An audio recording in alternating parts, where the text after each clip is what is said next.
Bisa?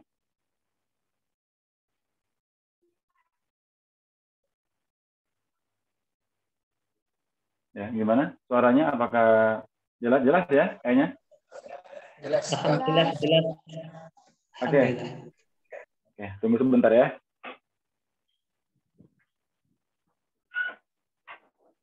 Yang bersih.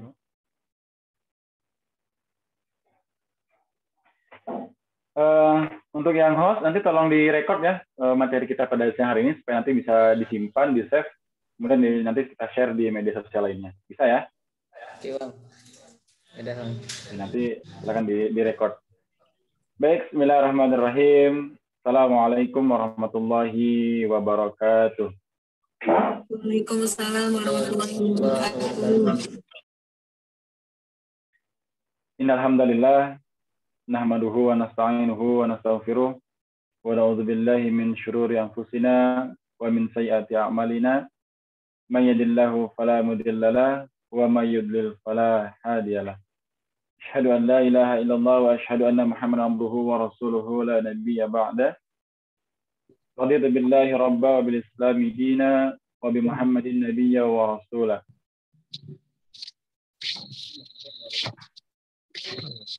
Yang saya hormati, barangkali hari ini Ketua FSLDK Bangka Belitung, Ananda Wahyu, kemudian yang juga saya hormati Ketua Pelaksana yang hari ini mungkin hadir juga bersama kita.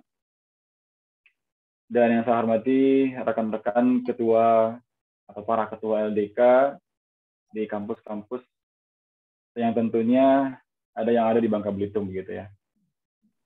Juga para peserta, pengurus, serta anggota lembaga dakwah kampus di masing-masing kampus yang Masya Allah dalam kesempatan hari ini saya dipertemukan dengan orang-orang hebat, orang-orang calon pemimpin masa depan yang saya yakin dan harus dipastikan kalianlah yang akan menjadi generasi-generasi penerus bangsa ini, Insya Allah. Dan lebih khusus generasi penerus daerah kita, Bangka Belitung begitu ya.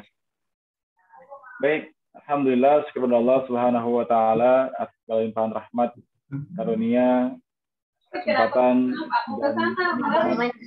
yang diberikan kepada kita semuanya. Atas apa yang Allah berikan kepada kita, kemudian bersyukur kepada Allah Subhanahu wa taala dalam kondisi pandemi yang hari ini masih terus menghantui kita ya, khususnya juga di Bangka Belitung. Dan alhamdulillahnya Allah pertemukan kita dengan cara yang lain, yaitu dengan cara bermuajahah dan bertatap muka melalui online atau melalui via Zoom. Tidak masalah, mudah-mudahan ini tidak mengurangi rasa hormat saya kepada para ketua LDK, kemudian ketua FS LDK, rekan-rekan panitia juga peserta. Mudah-mudahan apa yang saya sampaikan nanti ada ibroh yang bisa diambil sama-sama begitu ya. Kemudian salam seiring salam, semoga salawat curah pada baginda Rasulullah Muhammad Sallallahu Alaihi Wasallam, pada keluarga, pada sahabat, pada tabiin dan generasi-generasi penerus Islam yang sampai hari ini jatuh dan di pundak kita masing-masing, yaitu sebagai generasi-generasi penerus dakwah. Dakwah apa? Yaitu dakwah Islam.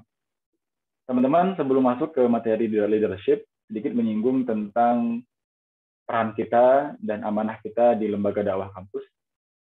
Yang pertama, saya dan yakin bahwa hari ini teman-teman yang terpilih sebagai ketua, kemudian anggota dan pengurus, adalah orang-orang terbaik yang Allah pilihkan untuk mengemban amanah ini dengan masa jabatannya masing-masing. Barangkali ada yang sudah 2 periode, ada yang baru bergabung, barangkali begitu ya. Dan ini merupakan amanah yang tidak akan salah pilih, yang dipilihkan oleh Allah Subhanahu wa taala. Dan saya yakin percaya itu. Dari sejak berdirinya LDK di kampus, terkhusus di waktu itu kita masih SPAIN ya, sekarang IAIN.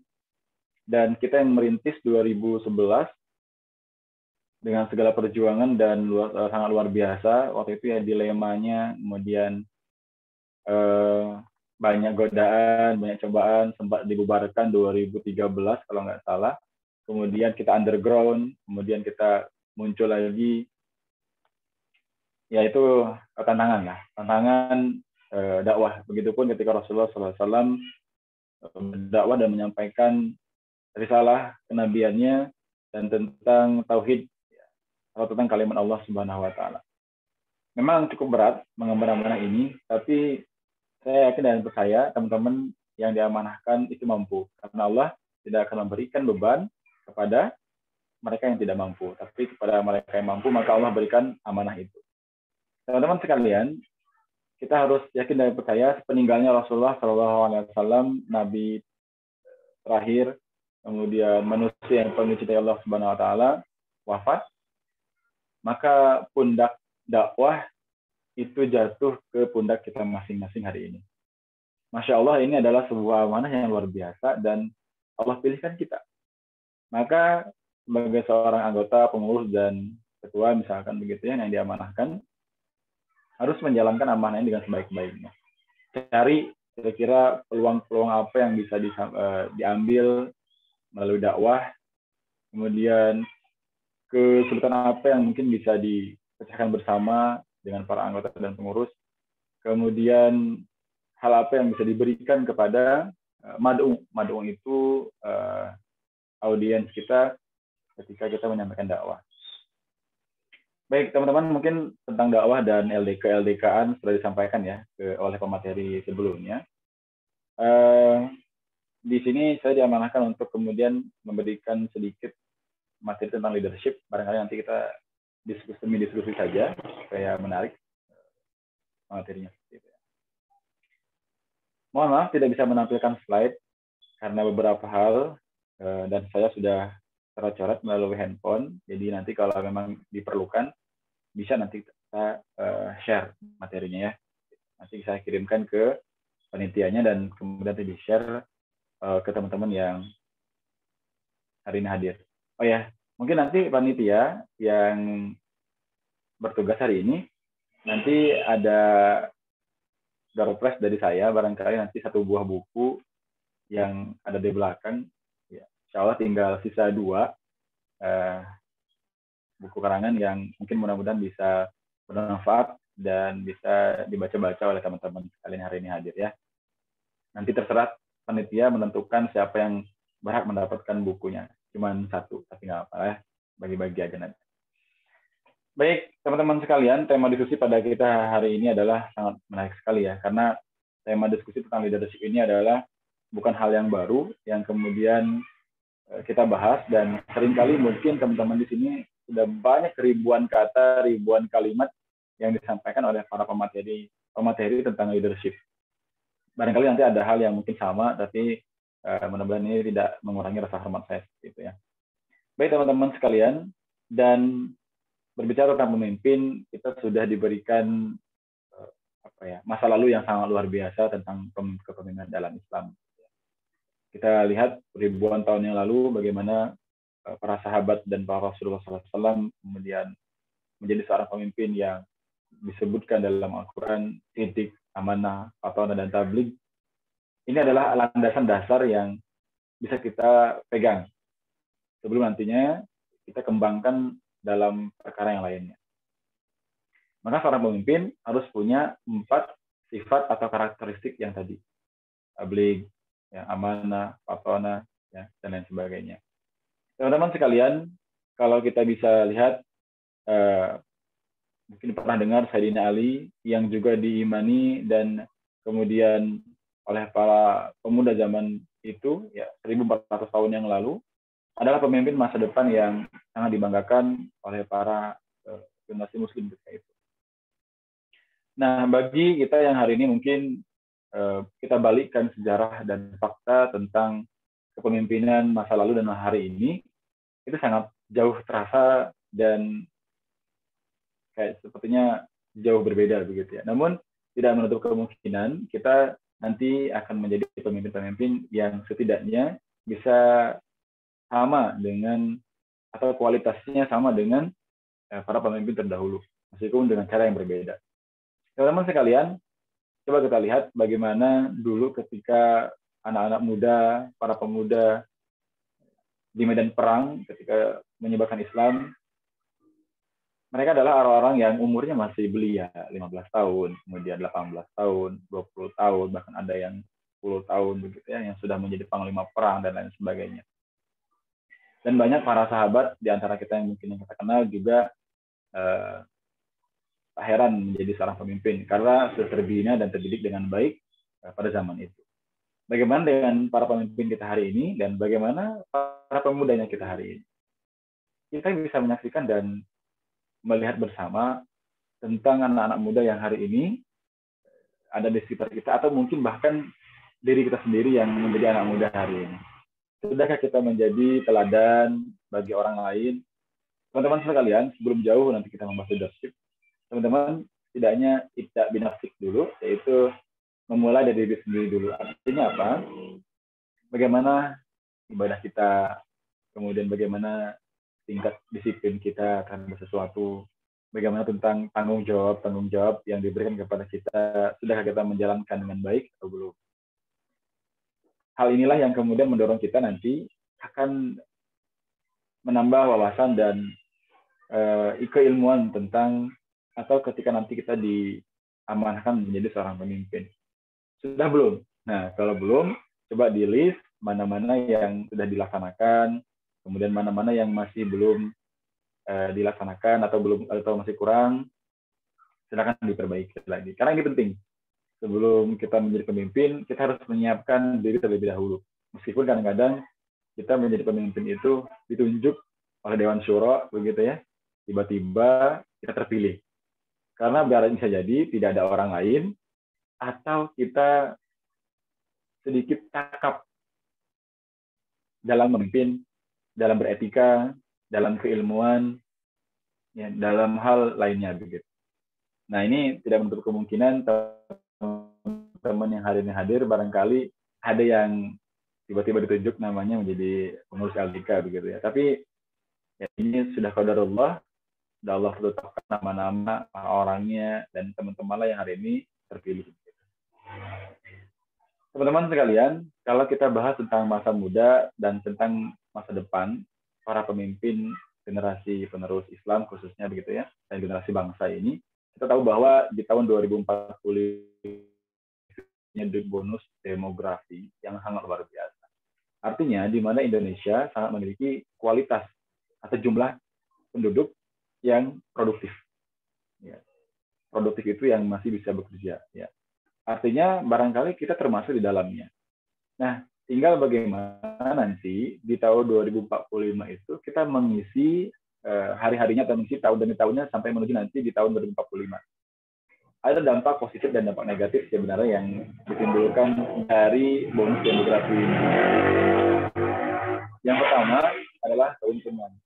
Keuntungan bagi Indonesia dan bagi kita, yang mana kita menjadi seorang pemimpin ya. Poin positifnya adalah kalau para pemimpin dan para pemudanya hari ini berkualitas, kemudian soleh dan solehah, kemudian berilmu, berwawasan, disiplin, amanah, jujur, dan lain sebagainya, saya berharap dan saya berpikir 2045 Indonesia akan menjadi generasi atau menjadi negara yang maju. Maka saya titik beratkan kepada kita semua, termasuk saya, di tahun 2045 itu, mari minimal kita bisa mengisi kekosongan tapuk kepemimpinan yang nantinya akan ada dalam sekitar kita. Maka persiapannya harus dari sekarang. Teman-teman silahkan disiapkan. Begitu ya. Mudah-mudahan materi ini juga dapat membantu teman-teman untuk mempersiapkan diri menjadi seorang pemimpin di masa yang akan datang atau di masa depan, insya Allah. Dan saya berharap dan berdoa teman-teman di LDK yang kemudian hari ini menjadi para pengurus, ada di antara kita yang menggantikan tapuk kepemimpinan kelak. Ya. Baik, teman-teman, kemudian kita hari ini di kondisi serba susah dan serba sulit, di mana tantangan para pemuda itu banyak sekali. Baik itu tentang narkobanya, baik itu perzinahannya, baik itu dari segi kesehatannya, ya, moral dan akhlaknya. Alhamdulillah, coba teman-teman perhatikan anak-anak muda dan generasi-generasi penerus para pemimpin yang katanya juga para penerus Islam hari ini. Para lelakinya seperti apa, para perempuannya yang berjilbab pun seperti apa. Nah, ini tugas kita. Tugas kita memberikan amar ma'ruf nahi mungkar kepada mereka. Ya, karena kita tidak boleh menjudge dan underestimate ya kepada mereka. Mereka belum terbiasa dan mungkin belum paham mengenai perintah dan tuntunan Allah Subhanahu wa taala. Maka teman-teman hari ini adalah Allah pilihkan untuk menjadi para petugasnya Allah, para tentaranya Allah yang harus memberikan ilmu dan wawasannya kepada orang-orang yang mungkin bisa kita bantu nanti sama-sama begitu ya dalam kita dakwahi. Nah, teman-teman sekalian, ada beberapa hal yang sangat penting bagi seorang pemimpin. Teman-teman mungkin nanti bisa catat dan bisa diresapi dan bisa direnungi.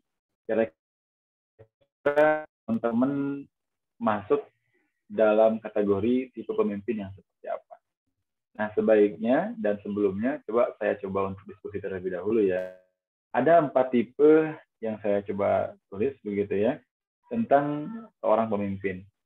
Nanti teman-teman di vote, kira-kira teman-teman pilih yang nomor 1, nomor 2, nomor 3, atau nomor 4. Ya. Tipe orang yang pertama adalah tipe pesimis. Itu yang pertama. Yang kedua adalah tipe orang yang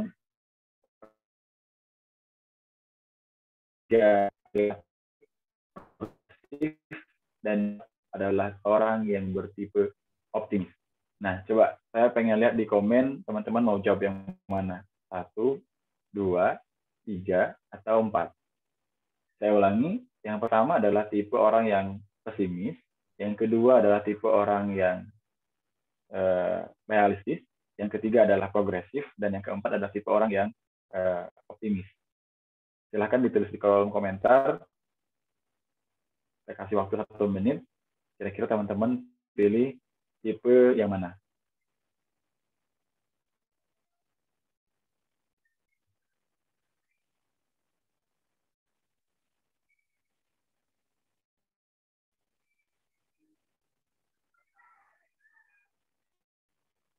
Oke, ada yang jawab nomor 2. Nomor 2 berarti ya tipe realistis. Ada yang nomor 4, optimis. Nomor 4, optimis. Nomor 4, optimis. Nomor 4,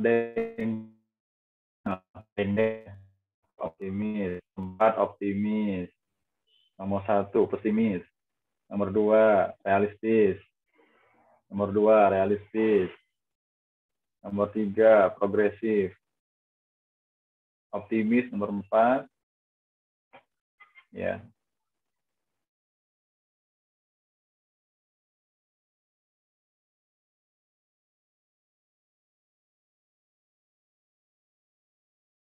Ya. Oke, cukup sudah. Nah, di antara vote yang tadi bisa kita lihat, ya kalau bisa semua kenapa harus 1? Betul. Tapi kita hari ini mencoba berprinsip terlebih dahulu. Kita tipe orang yang siapa sih? Kalau tipe mau memilih semuanya, berarti termasuk pesimis. Berarti kita termasuk orang-orang yang pesimis dong. Nah, ini kita lihat nanti ya. Yang pertama adalah tipe tadi ada beberapa yang menjawab progresif, ada yang pesimis juga, ada yang optimis. Paling banyak tadi menjawab tentang optimis ya di tipe nomor 4. Baik teman-teman sekalian, mari kita bahas sedikit demi sedikit. Bagaimana sih tipe-tipe orang yang pesimis? Logikanya, ketika dulu para sahabat melakukan peperangan begitu ya bersama Rasulullah SAW ke medan perang, perhatikan ada sahabat dalam surah Nabawiyah itu diceritakan dia baru masuk Islam dan ketika itu dia tertinggal dalam barisan jihad Rasulullah SAW. Kalau dia bertipe orang yang pesimis, apa yang dilakukannya? Maka dia akan berleha-leha atau bahkan acuh tak acuh ketika ada panggilan jihad. Karena mungkin merasa sudah tertinggal, sudah merasa jauh, karena ketika itu juga belum ada maps dan lain sebagainya. Nah, ini adalah orang-orang tipe yang pesimis. Yang dia mengatakan, oh kayaknya tidak mungkin. Sepertinya saya tidak bisa. Sudah terlalu jauh. Bagaimana saya menyusulnya? Bagaimana cara menemui mereka, sedangkan tidak ada maps dan lain sebagainya.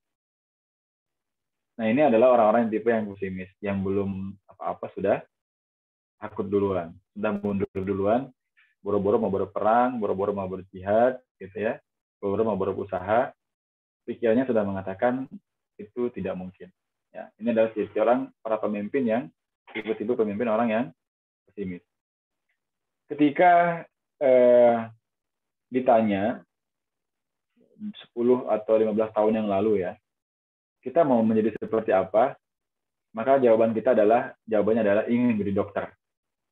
Kemudian ingin menjadi perawat, ingin menjadi dosen, ingin menjadi PNS, atau ingin menjadi pemimpin, ingin menjadi pengusaha, ingin menjadi penulis. Nah, tipe-tipe orang seperti ini tidak mungkin ada dalam pemikiran orang-orang yang pesimis. Teman-teman sekalian, biarkan mereka pintar yang kemudian berpikir ke arah sana. Kenapa? Karena ketika berpikir pesimis atau pesimistis, mereka lebih duluan mengerdilkan dirinya sendiri. Nah, orang-orang yang pesimis itu sepertinya tidak cocok untuk menjadi seorang pemimpin, atau tipikalnya nggak cocok menjadi seorang pemimpin. Kenapa? Karena orang-orang yang pesimis, dia sudah mengkerdilkan dirinya sendiri sebelum bertindak atau sebelum melakukan sesuatu. Dia sudah mengecilkan dirinya sendiri bahwa dia tidak mampu. Padahal bisa jadi dalam diri dia ada kekuatan yang mendorong untuk menjadi seorang pemimpin. Tetapi lagi-lagi karena jiwa kebiasaan barangkali ya, lingkungan yang menjadikan dia menjadi seorang pesimistis, dia larut dalam pikiran pesimisnya dan dia tidak bertindak dan bahkan tidak bisa berbuat apa-apa. Ya, untuk orang lain boro-boro, untuk diri sendiri mungkin kesulitan. Gitu ya. Ini adalah sisi orang yang pesimis. Nah, pemimpin kalau bisa dikontrol. Rasa pesimistisnya jangan muncul atau bahkan besar. Karena kalau seorang pemimpin ketika memiliki jiwa pesimistis, itu bagaimana dengan bawahannya, bagaimana dengan para pengurusnya, bagaimana dengan para anggotanya. Ketika mau membuat program kerja, kayaknya nggak mungkin. Ketika mau rekrutmen, kayaknya nggak mungkin. Ketika mau pengkaderan, sepertinya nggak bisa, sulit dan sebagainya. Bagaimana sebuah LDK, lembaga dakwah kampus, dibangun dengan rasa pesimis. Ya, para pengurusnya pesimis semuanya. Bagaimana LDK ini akan berkembang dan besar. Teman-teman, sedikit cerita kembali, 2013, 14, dan 15, saya terpilih 2 periode menjadi Ketua FPS LDK, Ketua Puskomda Bangka Belitung. Tahun pertama 2013-14, yang tahun kedua adalah 2014-2015. Di mana ketika itu LDK di Bangka Belitung masih terdiri dari 3 kampus saja. Yang pertama ada kampus Universitas Bangka Belitung atau UBB dengan LDK Al-Madiniyahnya.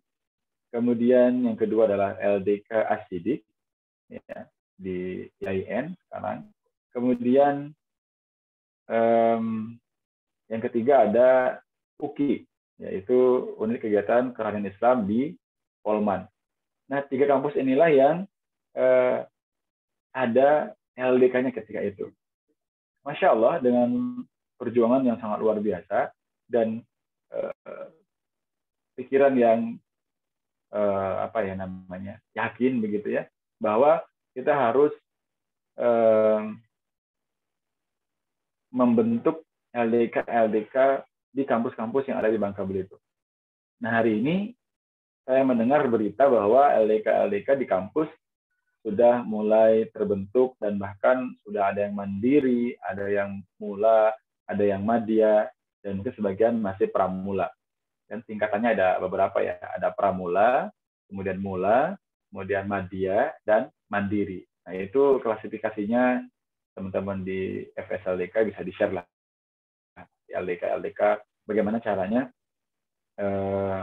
menjadi LDK yang terus up ya, dan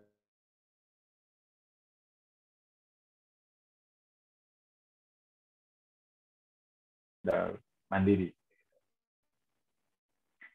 Nah, tadi ya, kita sedikit begitu. Kemudian yang kedua, tipe orang-orang yang realistis. Nah, teman-teman yang ketika memilih kalian adalah orang yang realistis. Orang realistis adalah orang yang menerima apa adanya. Orang yang menerima atau logowo dalam arti tidak mau berbuat apa-apa begitu. Ya udahlah, ya begitulah, ya terserahlah. Gitu ya. Ketika misalnya ada kegiatan tentang LDK begitu, rekrutmen, kemudian kita mengatakan, para pemimpinnya mengatakan, ya udahlah, biasa aja lah. Ini adalah tipe-tipe orang yang terlalu realistis. Dia hanya melihat kelemahan dirinya dan tidak dimunculkan bahwa dia punya amunisi atau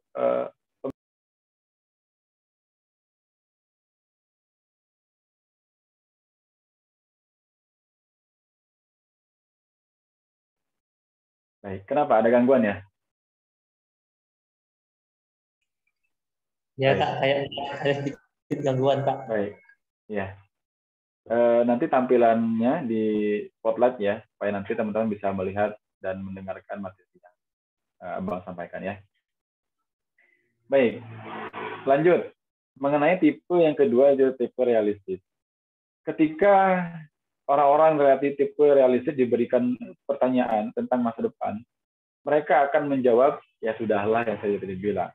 Kemudian mereka ketika ditanya, bagaimana kata orang tua, kemudian bagaimana teman saya nanti, bagaimana nanti, terus gimana, aduh. Nah, ini adalah tipe-tipe orang yang terlalu realistis. Orang-orang tipe-tipe yang terlalu realistis, ini juga sangat memicu keberhasilan dalam kepemimpinannya. Teman-teman, kalau ketika dalam rapat, begitu ya, maka di pengurus LDK, mobil khusus yang hari ini hadir sebagai para perwakilan, teman-teman tidak boleh terlalu mendahulukan realistis yang ada. Realistis solusi, ya. Jadi teman-teman harus sedikit, ya. Teman-teman harus sedikit membuang realistisnya dalam kepemimpinan nanti di LDK. Ketika kemudian diberikan wacana, misalkan hari ini diamanahkan aktivasi ketua syiar, diamanahkan menjadi ketua muslimah, ada yang mungkin ada nembat. Saya berpikir bahwa orang-orang yang terlalu tipe realistis adalah mereka yang mengatakan, ya sudahlah, LDK kita sudah cukup kok, merasa cukup, ya sudahlah, kegiatan kita cukup sampai kayak gini aja, nggak usah dikembangin, kemudian tidak perlu rekrutmen, tidak perlu ada syiar dan lain sebagainya, atau ala kadarnya, ya udahlah ya, terlalu banyak sudahlah. Padahal banyak hal yang harus kita perbaiki. Apa? Contoh, dalam bidang syiar misalnya, teman-teman sudah maksimal belum syiarnya? Kalau orang yang bertipe realistis maksimal, ya sudahlah gitu kan, ya sudahlah, begini aja lah, jadilah, kalau bahasa bangkanya, jadilah, dasar nungiga, kalau bahasa bangkanya seperti itu. Nah, padahal kita punya potensi para kader-kader di bawah-bawah kita. Potensi mungkin mereka ada yang mengerti multimedia, ada yang antara mereka ada yang paham tentang bagaimana mengedit video dan lain sebagainya, men-share kegiatan LDK dengan cara yang unik dan asik, misalkan begitu, dengan konsep yang berbeda. Ya, padahal itu bisa ditimbulkan. Maka tipe-tipe orang yang kemudian terlalu realistis ini juga cukup riskan, cukup rentan terhadap LDK nanti ke depan. Ini kalau tipe-tipe yang seperti ini, LDK-nya nggak akan maju.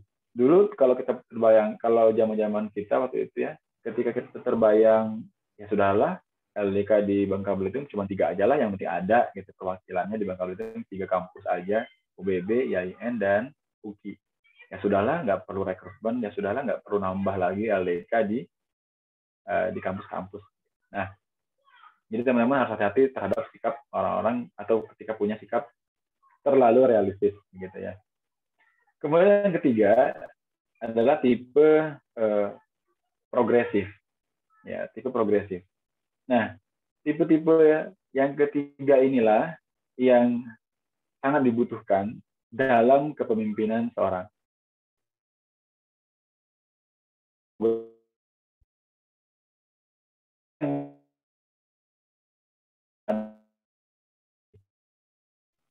Rasa perubahan, ya. Dia memunculkan gagasan, ya. Dia bertindak selayaknya orang yang tidak pernah berpikir, tapi dia lakukan. Dia lakukan karena dia berpikir progresif. Oh, berarti tahun ini 3 LDK, berarti 3 bulan ke depan kita harus punya 4 LDK. Ya, dan dengan progresif. Nah, ini ada tipe-tipe orang progresif. Kenapa? Saya berpikir mungkin di antara teman-teman tadi sudah memilih nomor 4, ada yang optimis. Betul. Orang-orang optimis, ketika mereka ditanyakan tentang masa depan, mereka akan melihat sudut pandang yang positif. Betul. Mereka akan menjawab, ya, pendidikan Indonesia, atau mereka mengatakan kesehatan di Indonesia ini ya seperti, kemudian sampai 25 ke depan saya ingin menjadi atau pemilik sebuah yayasan pendidikan dan lain sebagainya. Nah, ini adalah orang-orang yang kemudian diberikan kemampuan berpikir optimis.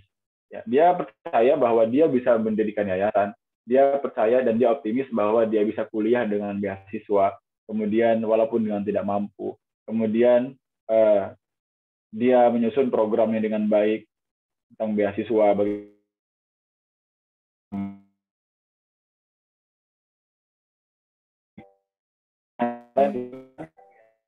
tipe optimis, ya. Tipe optimis tidak salah. Tipe orang yang optimis juga tidak salah. Hanya saja dalam tangga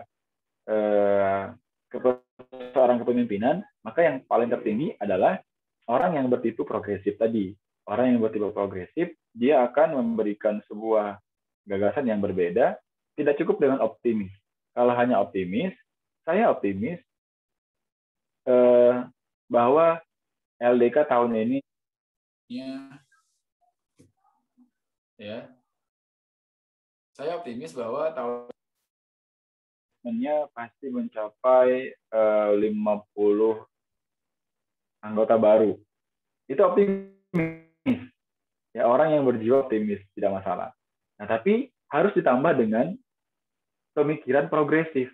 Bagaimana cara mendapatkannya? Bagaimana kita rekrutmennya, ya, bagaimana konsepnya, bagaimana strateginya. Nah, ini adalah tipe-tipe orang yang punya pemikiran progresif. Oh ya, kita punya jiwa optimis, 50 anggota baru, dan progresifnya adalah bagaimana caranya, dengan metode yang seperti apa. Nah, ini tipe orang yang progresif. Ketika orang-orang yang bertipe progresif melihat berbagai hal dengan konsep bahwa hidup terbentur dengan adanya aturan. Misalnya, di LDK punya aturan tidak boleh pacaran. Kemudian di LDK ada aturan yang mungkin mengharuskan anggotanya itu mentoring atau liko, begitu ya. Nah, ini adalah aturan-aturan yang mungkin merasa terbentur. Bagi seorang kader, sebenarnya itu bukan aturan yang harus menjadikan kita risih dan tidak mau, ya. Bahkan itu adalah sebuah proses yang harus dilalui bagi seorang atau bagi kita yang hari tergabung dalam sebuah organisasi, terkhusus di LDK. Teman-teman bisa cek di kampus-kampus atau di UKM-UKM lain yang sifat dan bentuk metode kaderisasinya yang saya rasa di LDK adalah yang terbaik. Kenapa? Perhatikan bagaimana senior-senior mereka atau kakak kelas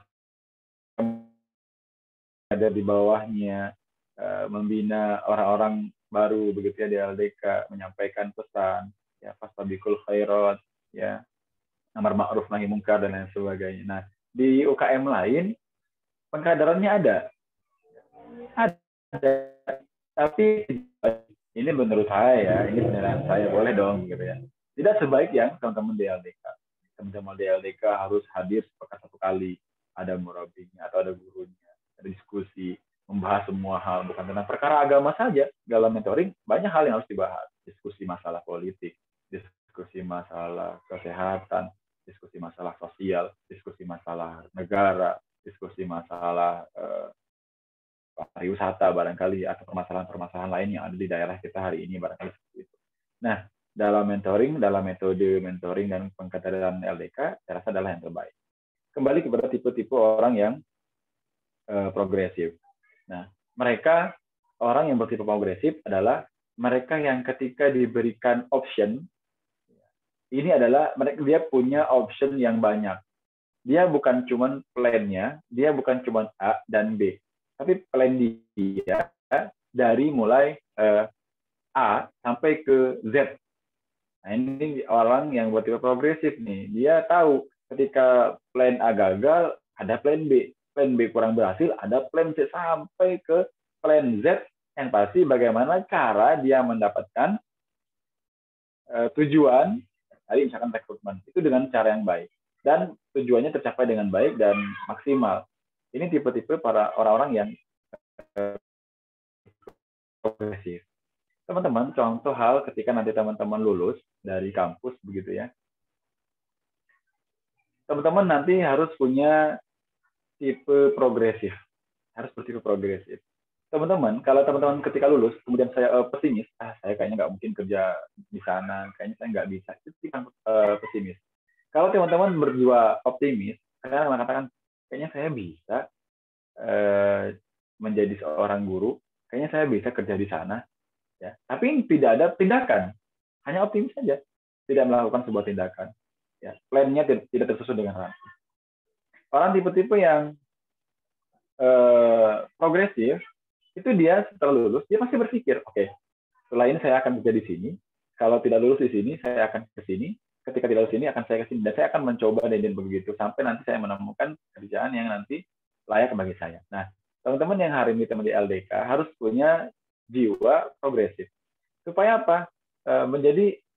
Supaya kita siap menjadi seorang pemimpin. Ya. Di masyarakat, teman-teman nanti akan kembali lagi kepada dunia kepemimpinan, dunia diskusi, dunia sosial itu.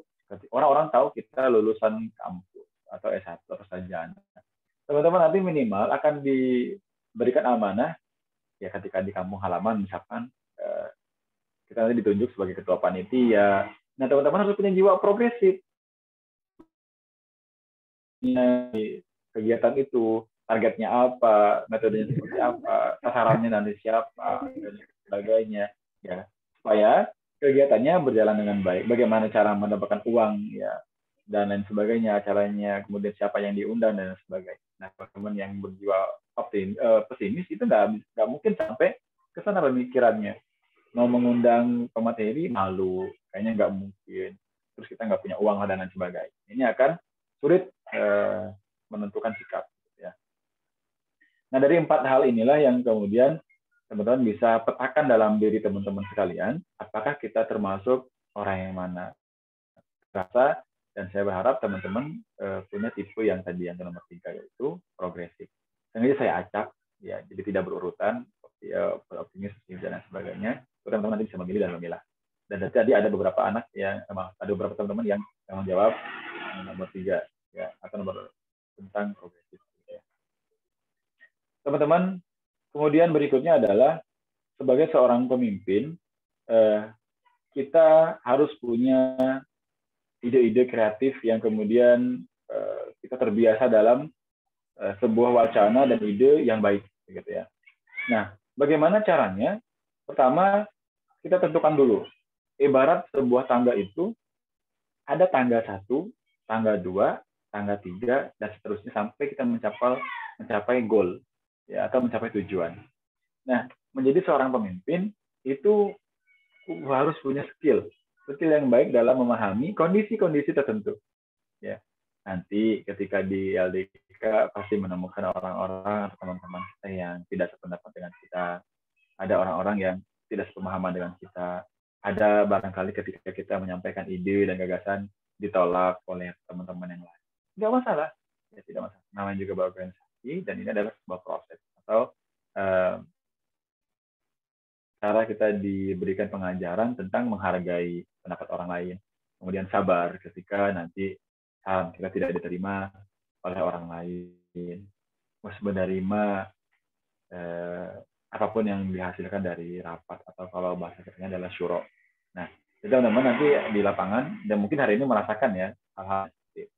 Nah, seorang pemimpin harus bisa menjadi penengah ketika ada permasalahan dalam keorganisasiannya.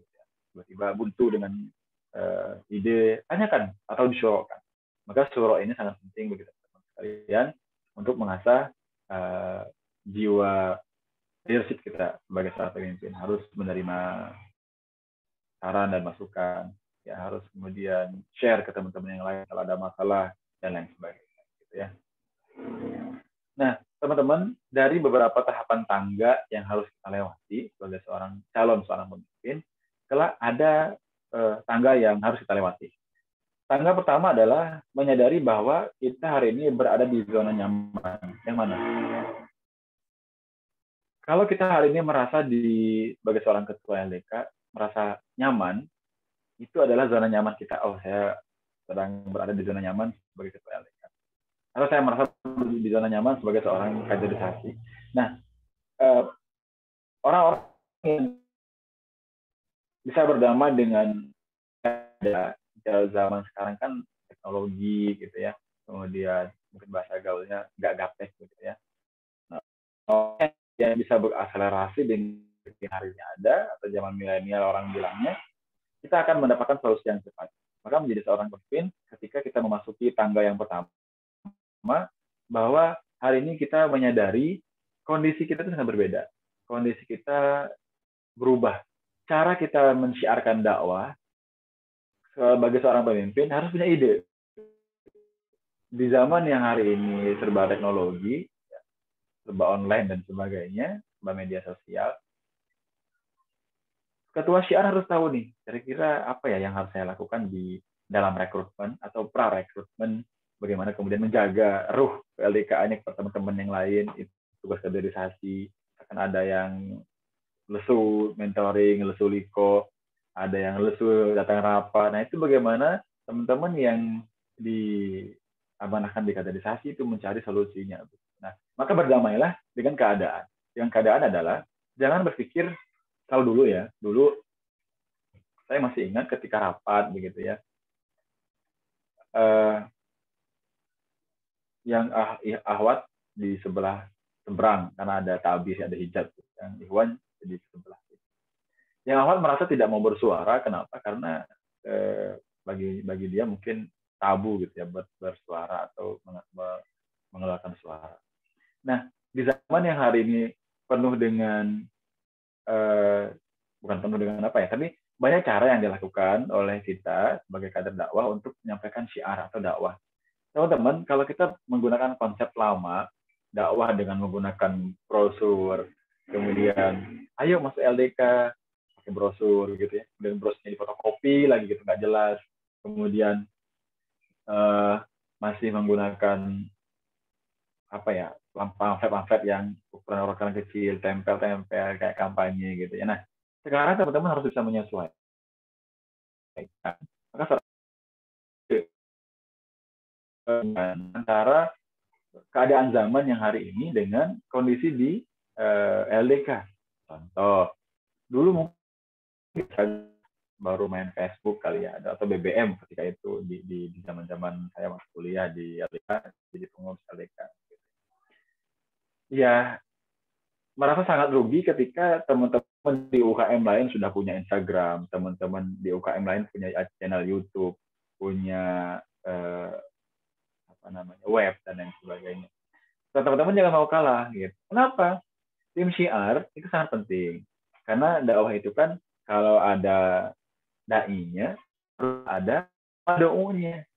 Kalau dakwah nggak ada mad'u, itu gimana? Nah, maka kalau bahasa zaman sekarang itu barangkali followersnya atau subscribernya. Teman-teman sekalian, kita harus berdamai dengan zona yang hari ini. Teman-teman yang Ahwat, teman-teman yang Iwan, silahkan buat Instagram. Nggak masalah. Baik itu Instagram pribadi atau mungkin cloning, boleh. Tapi kalau yang Ahwat barangkali ada batasan-batasan. Tapi bukan berarti kita tidak dibolehkan untuk membuat akun Instagram. Nggak. Jangan sampai seperti itu. Karena posisi kita di zaman hari ini, jangan sampai dikalahkan dengan orang-orang yang di media sosial itu bermaksiat. Masya Allah. Dan auzubillah. Perhatikan, orang bilang seperti ini. Kenapa saya merasa kejahatan dan kemaksiatan itu tampak banyak. Tampak ada di sisi-sisi kita. Sedangkan kebaikan kok tidak terlihat.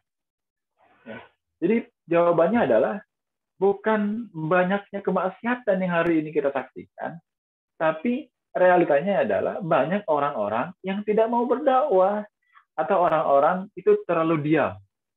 Orang-orang baiknya diam, orang-orang yang bermaksiatnya bertindak. Maka seolah-olah hari ini ada di hadapan kita adalah orang-orang yang bermaksiat. Padahal orang-orang baik itu banyak, tapi kelemahan kita adalah kita malu tampil di publik, kita malas menggunakan Instagram, kita malas membuat konten-konten di YouTube.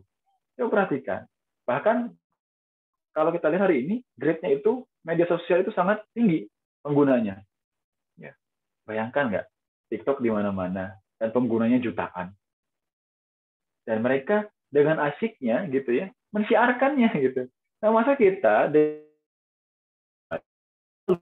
enggan tipe progresif seperti itu. Terlalu namanya realistis. Maka orang yang harus berprogresif. Oke. LDK harus punya akun Instagram, followersnya berapa, cari bagaimana. Atau saling follow gitu sama antara anggota, di-share ke teman-teman di Puskomda. Ini follow ya, LDK Sidik, di follow Instagramnya, LDK UBB, di follow Instagramnya. Begitu. Jangan malah kita yang menjadi atau enggan juga mensiarkan dakwah itu sendiri begitu ya. Ini kebalik nih, jangan sampai seperti itu. Bahkan kalau kita lihat orang-orang yang di luar LDK yang tidak terbina, mereka justru lebih gencar mensiarkan sebuah kebaikan dibanding kita. Action kita malah sedikit dibanding mereka. Nah, maka teman-teman yang hari ini diamanahkan di LDK, maka di zona ini harus menyesuaikan. Zona penyesuaian mana kita menjadi orang pandai dalam berteknologi. Teman-teman nanti setelah ini saya minta bantuannya untuk di-follow Instagram saya. Nanti kita saling fallback begitu ya. Nanti kita akan sharing-sharing di sana. Diskusi juga di sana boleh untuk melalui DM. Teman-teman bisa lihat beberapa postingan saya. Saya hari ini sudah mulai ke arah-arah yang siar ya lah. Siarnya adalah ya sedikit banyaknya menyampaikan hal-hal positif. Setidaknya itu baik bagi saya dan mungkin bermanfaat untuk teman-teman yang lain. Nanti bisa diketik atau di-share atau dicari ya, di-search tentang di akun Instagram ya, di Ihsan Taufik.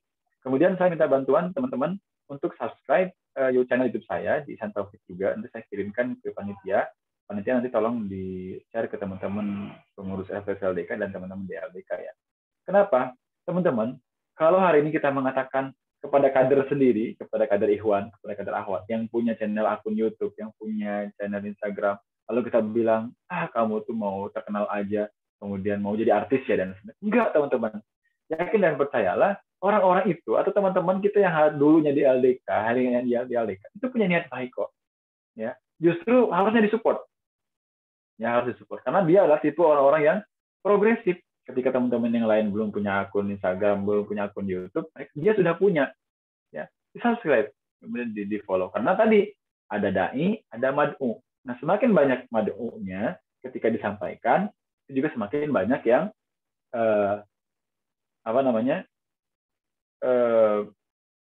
yang orang lain lihat, orang lain dengar. Sekarang gini,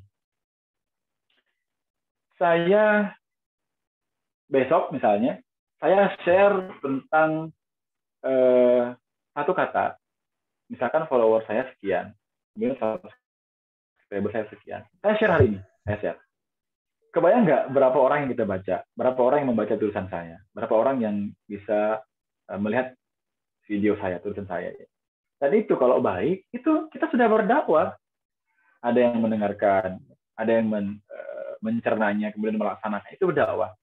Jangan malah kita kemudian merasa rugi ketika kita follow akun Instagram teman kita, kader kita, gitu, ihwah kita, atau kita males subscribe YouTube-nya ihwah kita. Jangan sampai seperti itu. Justru kita kalau memang belum punya, silakan dibuat. Nah, itu progresif. Itu namanya progresif.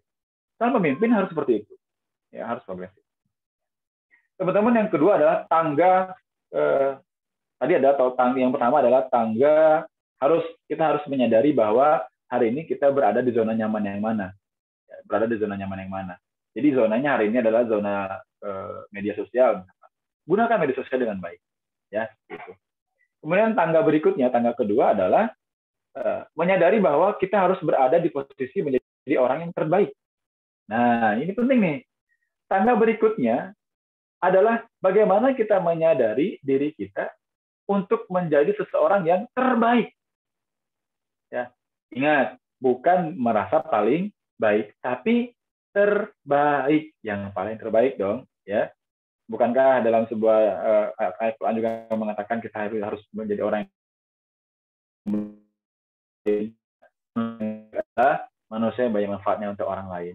Nah, orang yang berpikir progresif, dia bisa mencari tahu kira-kira apa nih yang bisa saya berikan kepada teman-teman yang lain.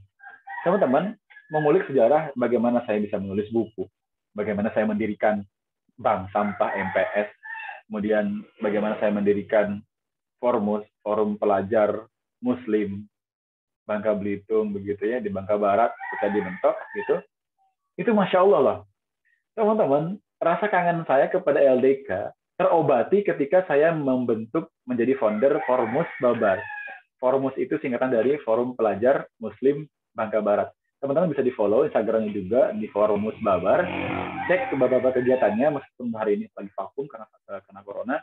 Tapi itu ciri pemimpin yang berpikir progresif. Nanti teman-teman akan dilempar di daerah masing-masing. Tipe orang yang berpikir progresif, dia akan berpikir, apa yang bisa saya bentuk, apa yang saya bisa buat, bagaimana saya mengkader, bagaimana saya menjadi seorang yang terbaik, karena saya adalah alumni dari kader terbaik, yaitu LDK. Kita dibina di LDK, itu menjadi seorang pemimpin, bukan menjadi seorang yang kerdil, bukan menjadi seorang yang pecundang, enggak. Berapa banyak hari ini lulusan S1, tapi dia tuh nggak paham tentang makna hidupnya sendiri gitu. Paham kalau kita dalam LDK itu kita diajarkan bagaimana kita harus disiplin waktu, ya. Ada muasafat Islam yang harus kita pelajari, bagaimana karakter Islam yang 10 kita harus pelajari, ya, baik akhlaknya, disiplin waktunya, tata urusannya dan lain sebagainya. Nah, teman-teman, hari ini yang di LDK saya pohon dan saya minta ketika nanti belajarlah dengan baik di LDK, di organisasi, jadilah pemimpin atau calon pemimpin yang baik. Ketika nanti teman-teman di masyarakat, teman-teman harus punya pikiran progresif. Wah, dulu saya ketika membentuk Forumus, bagaimana ya saya bisa membina. Sedangkan di sini nggak ada kampus. Di Mentok nggak ada kampus. Bagaimana saya punya binaan, sedangkan di sini nggak punya kampus. Murobiah nggak ada. Orang berpikir progresif harus punya ide. Bagaimana idenya? Oke. Saya membentuk wadah Forum Babar. Ada dong mentornya, madu'unya. Itu adalah orang, ada masuk misalkan 200 orang menjadi anggota. Di semua SMA Bangka Barat, atau khususnya di Mentok, yang tergabung 200 orang. Bayangkan, kita sudah punya 200 kader dalam satu kali rekrutmen. Bagaimana kemudian cara kita mencari mentornya atau murobinya? Teman-teman, kita harus berpikir progresif. Ya, kita harus punya cara bagaimana memikirkannya. Maka ajak teman-teman yang lain. Kita diskusi orang-orang dengan sepahaman dengan kita, diskusi dengan orang-orang yang pro dengan kita, diskusi dengan orang-orang yang punya pemikiran yang sama dengan kita. Insya Allah Allah mudahkan. Ya, mulai dari membentuk wadahnya, kemudian bagaimana cara mengisinya, cari mentor-mentornya bagaimana. Kita ada, jujur saya mendapatkan pengalaman yang sangat luar biasa ketika di LDK dan di kami, begitu ya, bagaimana cara mengkader, gitu ya. Akhirnya saya hari ini punya binaan juga, meskipun nggak ada kampus, saya punya binaan. Saya Riko, saya mentor, saya murabi di anak-anak SMA. Saya mengisi di Rohis, masuk ke Rohis. Saya mengisi di malam Jumat, malam Sabtu saya ngisi. Malam Kamis juga saya ngisi. Siapa targetnya? Bukan anak-anak LDK, bukan. Anak-anak pelajar Muslim yang punya konsep yang sama dengan LDK, begitu. Adalah mensiarkan kebaikan. Teman-teman, insya Allah saya pikir teman-teman bisa menjadi seorang yang berpikir progresif. Kalau bagaimana caranya menciptakan kader-kader yang baru dimanapun berada. Karena benih yang baik ditempatkan dimanapun harus tetap menjadi tumbuhan yang baik pula. Ya, jadi kalau benihnya itu bagus, mau ditanam di pasir juga dia tumbuh, dilempar di lumpur dia tumbuh, dilempar di batu dia juga tumbuh dan menghasilkan sesuatu. Masya Allah, teman-teman silahkan berpikir progresif. Setelah lulus, saya harus menjadi apa, harus bagaimana, ya gitu. Dan jangan lupa tetap cari teman, istiqomah dan lain sebagainya. Nah, yang ketiga adalah menjadi excellence one atau menjadi orang yang sempurna. Setelah yang pertama, tangga pertama kita menyadari bahwa ini adalah zona yang harus saya lalui sebagai orang yang dewasa, zonanya zona milenial. Yang kedua, saya harus berpikir dengan cara memakai generasi-generasi milenial itu kita rekrut, kita jadikan mad'u kita dalam berdakwah. Teman-teman, hari ini juga saya sedang garap film-film pendek dan lain-lain sebagainya. Itu bersama siapa? Bersama teman-teman komunitas yang hari ini ada. Saya guide yang punya bisa edit film dan sebagainya. Saya panggil, saya kumpulkan dalam sebuah wadah. Akhirnya alhamdulillah bisa syiar melalui sebuah film pendek. Nanti teman-teman bisa cek di YouTube saya nanti beberapa film yang mungkin nanti saya akan upload juga. Jadi harapannya teman-teman bisa menyimak film-film pendek yang kita buat. Bukan tentang filmnya, tapi bagaimana kita berpikir progresif. Dakwah kita sekarang itu bukan dakwah yang bermodalkan lisan atau air ludah saja, tapi harus punya alatnya. Teman-teman perhatikan di belakang saya. Kita ada kamera, ada laptop, kemudian kita bisa editing dan lain sebagainya. Itu berpikir progresif namanya. Kalau saya dulu berpikir berpikir pesimis, kayaknya saya nggak mungkin membuat konten-konten di YouTube. Kayaknya saya nggak bisa edit video. Saya nggak bisa rekam video. Teman-teman, berpikir progresif itu penting ternyata. Pertama, kita punya solusi. Yuk kita belajar editing. Yuk kita belajar cara potret, ambil gambar yang baik. Nanti kita buat desain caranya dengan dakwah, dengan tulisan, bagaimana dengan foto-foto yang kita hasilkan dengan yang baik. Itu, Masya Allah. Jadi tangga pertama adalah tahu zona kita hari ini berada di zona yang mana. Tangga kedua adalah bagaimana kita menampilkan yang terbaik. Tangga ketiga, kita harus kemudian menjadikan yang sempurna. Ya, bukan cuma dalam pikiran saja, teman-teman. Kalau teman-teman punya pikiran, anak kecil punya pikiran maju. Saya ingin membuat rumah. Tapi anak kecil nggak bisa buat rumah. Dia hanya realistis dan optimis. Tapi dia nggak progresif. Kenapa? Anak kecil nggak bisa bangun rumah. Nah, kita yang berpikir progresif, yang sudah dewasa, sudah ilmu, sudah banyak, bekal sudah cukup, mungkin ekonomi sudah ada, begitu ya, usaha sudah ada. Berpikir progresif. Selain berpikir saya harus bangun rumah, saya juga itu optimis dan realistis. Saya juga harus bagaimana caranya mewujudkannya. Itu progresif, ya. Jadi harus menyempurnakan di tangga yang ketiga. Nah, inilah hal-hal yang bisa kita terapkan dalam diri kita untuk menjadi persiapan menjadi seorang pemimpin. Teman-teman, sharing lagi nih. Pertama, tadi saya sudah melakukan progresif saya di bidang tulisan. Saya berhasil membuat buku. Ya. Buku kedua lagi jalan, walaupun sempat tersendat, tapi mudah-mudahan buku kedua teman-teman doakan bisa selesai dan terbit buku kedua saya. Nanti saya akan sharing teman-teman di LDK dan saya coba nanti dijual. Tapi kalau yang mau bisa dapat gratis tapi dengan syarat, gitu ya. Nah, itu progresif. Yang kedua, saya punya usaha. Itu progresif. Bagaimana usaha ini untuk apa? Untuk menghidupi berjalannya dakwah saya. Teman-teman kebayang nggak? Saya punya akun YouTube 2, Instagram 2, ya, kemudian Facebook dan lain sebagainya. Ini dari mana uangnya? Maka orang-orang yang berpikir progresif, tipe-tipe orang berpikir progresif, harus berpikir, oke, saya harus berpikir dari hulu ke hilir. Bagaimana hulu ke hilir? mendapatkan uangnya dari mana ya? Bagaimana saya menghidupi akun-akun saya? Ya udah, nabung atau mungkin buka usaha. Teman-teman di LDK harus punya usaha supaya bisa menghidupi LDK-nya begitu ya. Karena biasanya di LDK kekurangan uang untuk kegiatan, biasanya begitu.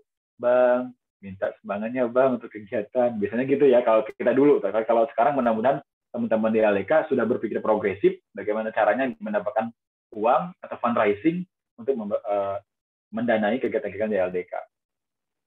Nah, maka yang terakhir yang bisa Abang sampaikan adalah bagaimana kita mengambil keputusan dan sikap. Menjadi seorang pemimpin harus bisa mengambil keputusan dan harus bisa bersikap. Teman-teman, pemimpin itu kalau tidak punya sikap dan tidak lambat dalam mengambil keputusan itu lama majunya. Serius, lama majunya. Ya. Kadang-kadang kita tuh dikalahkan dengan orang-orang yang mohon maaf tidak kuliah, orang-orang yang tidak punya ilmu, tapi dia selangkah lebih maju dari kita. Kenapa? Karena mereka tuh berpikirnya sederhana, tapi mereka progresif. Kita terlalu realistis, terlalu optimis, sehingga kita lupa bagaimana caranya progresif. Ya, akhirnya berpikir terlalu sempurna, berpikir, saya harus seperti dulu, baru saya akan bertindak, saya harus seperti dulu, baru akan berbuat. Enggak, jalan dulu, nanti akan mengikuti, insya Allah. Nah, kita kan harus berpikir progresif menjadi seorang pemimpin. Gitu. Yang terakhir adalah beberapa hal penting dalam sebuah organisasi dalam kepemimpinan adalah bagaimana kita menyatukan perbedaan ego dalam organisasi, kemudian bagaimana kita meningkatkan semangat kalau semangat kita lagi dipatahin sama orang lain, ya. Kemudian bagaimana kita menjadi pemuda yang produktif, ya. Kemudian bagaimana kita menjaga semangat kita dengan baik dalam berdakwah. Orang-orang seorang pemimpin itu harus punya ini semua. Gitu. Ini terlalu banyak yang saya harus sampaikan. Saya singkat saja begitu ya. Maka teman-teman, di akhir saya ingin menyampaikan kita hari ini adalah orang-orang yang punya kesempatan yang sama, punya peluang yang sama, punya waktu yang sama. Dan saya berharap 5-10 tahun ke depan, teman-teman di LDK yang akan menjadi para pemimpin di daerahnya masing-masing atau di wilayahnya masing-masing, baik itu jadi apapun terserah. Yang minimal hari ini kalian, tapi dimulai dari hari ini ya, teman-teman harus punya jiwa-jiwa progresif. Selain optimis dan realistis, teman-teman harus punya progresif apa yang bisa dilakukan. Terkhusus nih teman-teman yang ikhwan. Teman-teman yang ikhwan, kayaknya rugi loh. Kita tuh sebagai seorang laki-laki, tapi kita tuh tidak bisa memanfaatkan apa yang kita punya. Ya, kita punya fisik yang bagus, yang kuat, yang bisa, tapi kita tidak mau bertindak, itu sayang sekali, waktu kita sangat rugi. Ya, kita nanti akan menjadi seorang pemimpin dalam keluarga minimal begitu ya. Maka kita harus menjadi laki-laki yang progresif. Nggak bisa kita harus terlalu optimis, bukan terlalu optimis. Nggak bisa hanya modal optimis, apalagi hanya bermodal realistis. Nggak. Teman-teman harus menjadi pemimpin yang berkualitas tadi. Tangga 1, tangga 2, tangga 3-nya harus dilalui. Ya, tipikal progresif. Ini saya rasa kalau teman-teman punya tipe dan melalui tangga-tangga yang seperti ini, itu akan bisa menjadikan teman-teman bekal buat teman-teman menjadi seorang yang pemimpin-pemimpin yang terbaik. Baik, terima kasih atas sudah diingatkan. Barangkali itu saja yang bisa diinformasikan atau berbagi sharing pada siang hari ini. Sedikit banyaknya mohon dimaafkan karena kita hanya berbagi. Kurang lebihnya silakan diambil, yang baiknya diambil, yang kurang-kurangnya silakan teman-teman cari lagi di yang lain gitu ya, atau baca-baca buku lagi tentang kepemimpinan atau leadership. Setidaknya ini yang saya punya, ini yang saya tahu, dan ini yang saya bisa bagi ke teman-teman semua. Terima kasih banyak, dan tadi saya lupa, jangan lupa diingatkan kembali panitia untuk kita saling follow di Instagram, dan kalau punya akun YouTube, kita saling subscribe di YouTube kita masing-masing. Mari kita sama-sama menyampaikan syiar dakwah dengan cara-cara yang positif, dengan cara-cara yang menarik, dengan cara-cara yang baik, yang hari ini dimenyati oleh para madmu kita, para pendengar kita, ya buat konten-konten lucu tapi dakwah, insya Allah. Ya teman-teman, nanti ditunggu di bulan puasa di konten YouTube saya, insya Allah bersama rekan-rekan yang lain. Nanti kita akan buat channel tentang puasa begitu ya. Nah itu kita manfaatkan dengan baik lah, supaya teman-teman bisa berdakwah dengan cara-cara yang positif. Baik, Semoga acara ini dan materi ini bisa menjadikan bekal bagi teman-teman semua menjadi generasi-generasi yang terbaik, bagaimana menjadi seorang pemimpin, setidaknya bisa dipersiapkan dari sekarang dengan pemikirannya, dengan ide dan gagasannya, dengan pola pemikiran, ya, saling merangkul dan lain sebagainya. Saya yakin teman-teman bisa, dan anak-anak LDK tidak perlu diragukan lagi tentang masalah kepemimpinan, tinggal bagaimana kita menjalankannya dengan baik dan penuh. Terima kasih banyak, barangkali diserahkan ke panitia kalau ada pertanyaan dan lain sebagainya.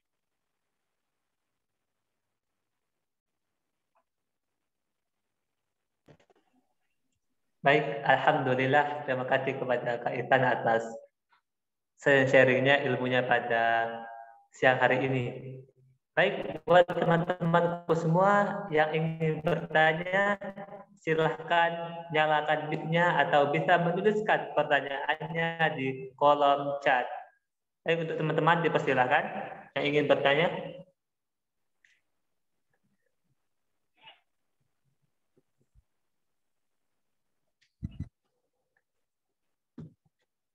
Oke, untuk teman-teman yang mau bertanya dipersilahkan. Boleh langsung dinyalakan mic-nya atau bisa tuliskan pertanyaannya di kolom chat. Oke.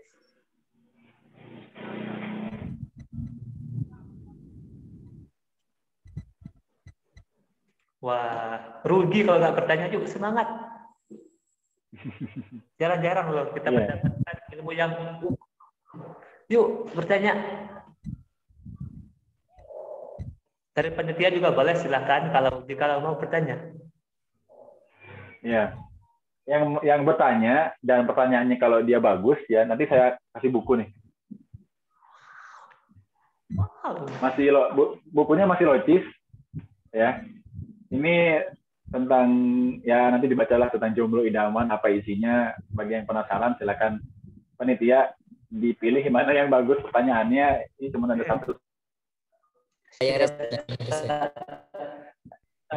Alhamdulillah telah ada yang ingin bertanya, yaitu dari LDK Al-Madaniyah, yaitu dari Kak Nida. Baik, untuk Kak Nida dipersilahkan. Bismillahirrahmanirrahim. Assalamualaikum warahmatullahi wabarakatuh. Waalaikumsalam warahmatullahi wabarakatuh. Afwan Bang, aneh bertanya bukan karena untuk buku. Tiba-tiba ada buku langsung bertanya, tapi memang sebelumnya ada Iya, pertanyaan. siap. Belum dipersiapkan. Insya Allah kalau aneh LDK ikhlas semua, orang-orangnya ikhlas. Alhamdulillah. Baik Bang, untuk yang beberapa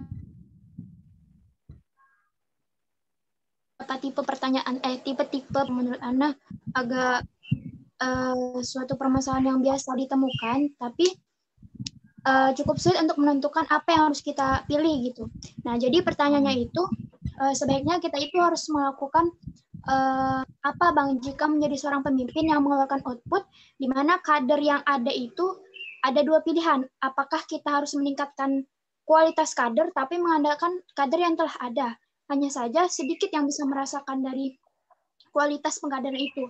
Atau yang keduanya kita meningkatkan kuantitas dari kader, tetapi yang terpenting kader itu terkaderkan. Hanya saja tetapi ya itu bagusnya, banyak yang bisa merasakan. Tetapi yang paling saya ketahui di antara kedua hal ini, di metode manapun pasti tidak ada yang sempurna gitu Bang. Jadi menurut Abang kayak gimana gitu sebaiknya kita melakukan pengkaderan? Baik, satu dulu aja ya, dijawab biar nggak lupa.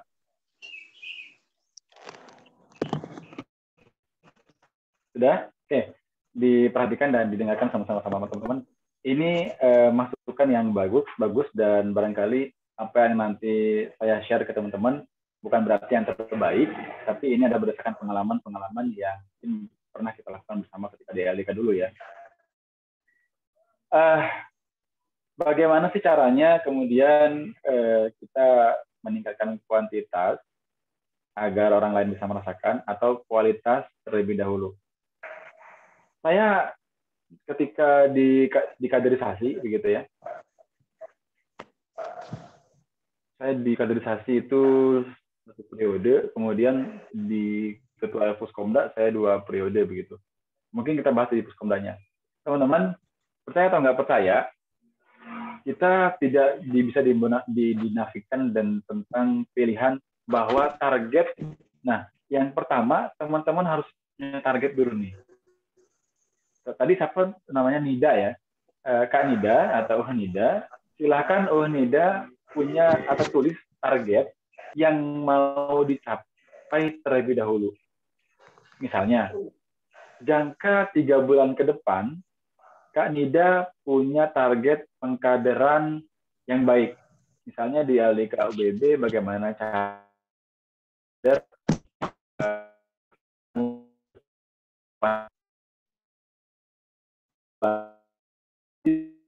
bulan ini, Kak harus juga mensiapkan kualitasnya. Kualitasnya apa? Kualitas mentor-mentornya, kualitas kader-kader binaan di bawahnya. Bagaimana caranya? Kita gunakan sesi mentoring dengan baik, sesi liko dengan baik, latih teman-teman binaan dengan cara yang baik. Ingat, menjadi seorang pemimpin itu harus menjadi role model. Bagi siapa? Bagi teman-teman semuanya, begitu. Dulu ketika saya di LDK, vakum ketika itu karena ada permasalahan di kampus, kita melakukan kualitas di LDK itu sebaik mungkin dan dengan kuantitas sebaik mungkin. Caranya, ketika teman-teman nanti menentukan kualitas dulu, saya pikir bersama-sama. Ibda binafsik atau memulai dari diri sendiri atau di tubuh LDK itu sendiri dengan kegiatan-kegiatan kajian-kajian, kemudian sambil merekrut dengan cara sebagai seorang role model. Teman-teman, ketika kita berbicara kualitas dan ketika berbicara role model, teman-teman nggak perlu merekrut. Karena orang-orang yang melihat kita itu akan tertarik dengan sendirinya. Kenapa? Karena kualitas kita baik. Karena kita menjadi seorang role model. Kebayang nggak kalau misalkan kita rekrutmen, tapi kita tidak berkualitas gitu, menjadi seorang kader LDK. Orang males kok. Dulu saya masih ingat 2012, orang beranggapan LDK itu terorisme, LDK itu cadar dan lain sebagainya. Yang kami lakukan adalah tidak perlu mencari kuantitas ketika itu, karena kami hanya memberikan pemahaman kepada para manusia bahwa LDK itu bukan orang yang seperti itu. Tunjukkan kita sebagai role model, baiknya kita, sopannya kita, solehnya kita, rajinnya kita. Nanti ketika rekrutmen, teman-teman ya mungkin dengan cara rekrutmen, tapi nanti akan ada orang ingin masuk gabung di LDK karena melihat kita sebagai pengurus di LDK. Itu kualitas bersama dengan kuantitas. Jadi kalau dipilih, saya pikir dua-duanya jalan sambil memperbaiki kualitas diri, target pencapaian rekrutmennya seperti apa. Sehingga nanti ketika rekrutmen dan kita sudah punya kualitas, teman-teman nggak susah payah lagi untuk rekrutmen. Karena orang-orang sudah tahu siapa LDK dan siapa pengurus di LDK. Maka tim syiar ini penting, bagaimana harus men-share tentang LDK, apapun tentang kebaikan, amar ma'ruf nahi munkar, sampaikan saja supaya mereka dengan cara yang baik yang cara yang baik, menggembirakan bisa jadi gitu ya. Supaya teman-teman di luar sana yang menjustifikasi kita sebagai organisasi yang menyeramkan, kemudian organisasi lawan teroris dan lain sebagainya itu hilang. Maka dengan tim dirinya saya pikir nanti kuantitas itu akan menyusul berada di bawahnya kualitas. Ingat, kualitas dulu, tapi tidak meninggalkan kuantitas. Kalau kalian satu-satu, repot. Harus waktu 3 bulan dulu deh, kualitas kita ditingkatkan. Nanti 3 bulan keempat baru rekrutmen. Itu susah. Maka di sela-sela rekrutmen, atau nanti kalian punya schedule, kapan rekrutmen? Rekrutmen bulan Agustus. Masih Maret, April, Mei, Juni, Juli, Agustus. Masih sekitar 4 bulan lagi nih untuk rekrutmen. Maka kualitas hari ini harus ditingkatkan. Supaya nanti ketika rekrutmen orang sudah tahu, oh anak LDK itu baik-baik, ya saya pengen gabung. Tanpa kita buka rekrutmen pun kadang-kadang orang tuh mau gabung dengan LDK. Gitu. Yang terakhir saya ingin jawab begini, teman-teman, yang namanya kader itu bukan berarti dia harus gabung di LDK. Teman-teman, orang yang support kita di belakang, meskipun dia bukan anak LDK atau kader LDK, itu kader. Itu kader namanya. Kenapa? Karena ketika kita menunjukkan kualitas diri kita baik dengan mereka, mereka mensupport kita, mereka adalah orang yang pertama mendukung kita. Itu namanya juga kader, meskipun kader yang tidak terbina di LDK, atau bukan pengurus di LDK, atau bukan anggota di LDK. Nggak masalah, teman-teman. Hari ini di rekrutmen dapat 50 orang. Tapi 200 orang di luar rekrutmen LDK, insya Allah itu mendukung teman-teman semuanya, ketika kita bisa menunjukkan kualitas kita sebagai seorang atau anggota di LDK. Insya Allah, Allah alam. Masya Allah, itulah tadi jawabannya Kak Nita. Kak Nita gimana? Ada lagi? Oke. Untuk teman-teman yang lain yang mau bertanya, disilahkan. Silakan nyalakan mic-nya atau bisa menuliskan pertanyaannya di kolom chat.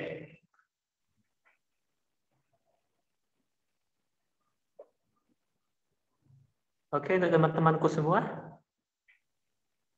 yang mau bertanya, disilahkan.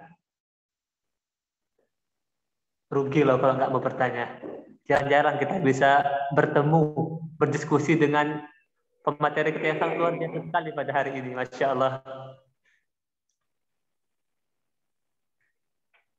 Ya, untuk teman-teman.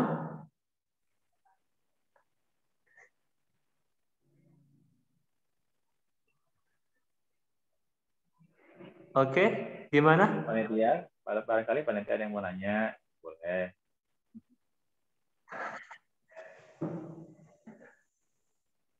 Yuk, dari panitia juga boleh.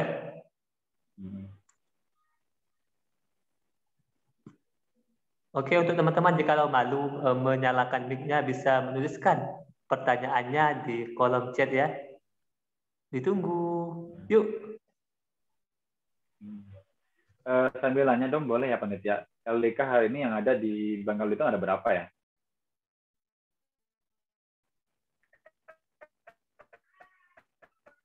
Sejauh ini 7, Bang. 7 LDK ya. Kampus mana aja kalau boleh tahu?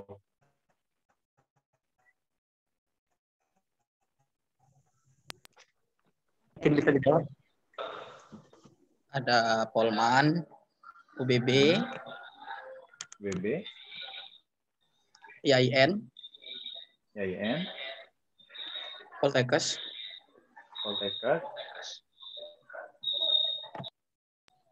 AMB,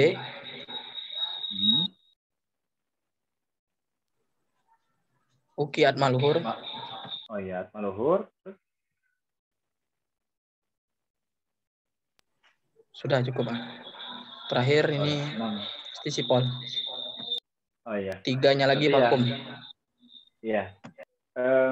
Teman-teman nanti yang ini sambil menunggu pertanyaan aja ya, kita diskusi aja sedikit.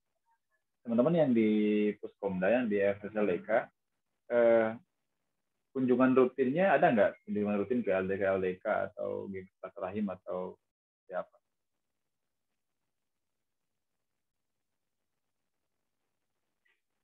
Ada, Kak. Ya, maksud saya begini, teman-teman di FSLDK itu tidak hanya merekrut atau berbicara masalah kader ya, bagaimana cara mendapatkan kader tidak melulu dengan itu, tapi bagaimana yang tadi saya sampaikan harus membentuk pribadi-pribadi yang baik gitu di teman-teman di LDK, di tubuh LDK itu pengurus-pengurusnya juga harus baik sehingga terbina dengan baik. Yang kaderisasi coba dicek berapa orang yang liko, berapa orang yang enggak, itu perlu itu untuk pendataan, untuk meningkatkan dan menjaga kualitas kader kita nanti ke depan. Sehingga orang itu tidak terlalu menyepelekan kita, orang tidak menjustifikasi kita dengan orang yang katrok, norak, jadul, dan lain sebagainya, enggak. Sehingga paradigma orang melihat LDK itu sebuah organisasi yang Masya Allah, bukan cuma dilatih kepemimpinannya, tapi entrepreneurnya dilatih, kemudian kepemimpinannya dilatih, kemudian tanggung jawabnya juga dilatih. Jadi orang yang tahu melihat kita, sehingga mereka tertarik. Tadi ada pertanyaan, silakan dibacakan.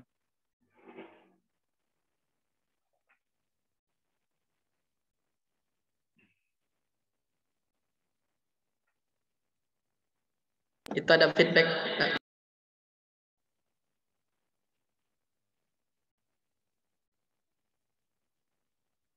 Dan suaranya kayak. Siap, Kak. Oke, izin bertanya Bang. Baik, ini ada pertanyaan dari Dea Putri Rahayu dari LDK Asidik. Baik, pertanyaannya, izin bertanya Bang, bagaimana jika masih baru dalam bergabung di LDK, masih baru berhijrah, terus berusaha memulai berdakwah kepada orang lain. Lalu orang lain tersebut malah berucap yang tidak bagus tentang dakwah dan malah menjelekkan. Kira-kira bagaimana sikap untuk menghadapinya? Syukran.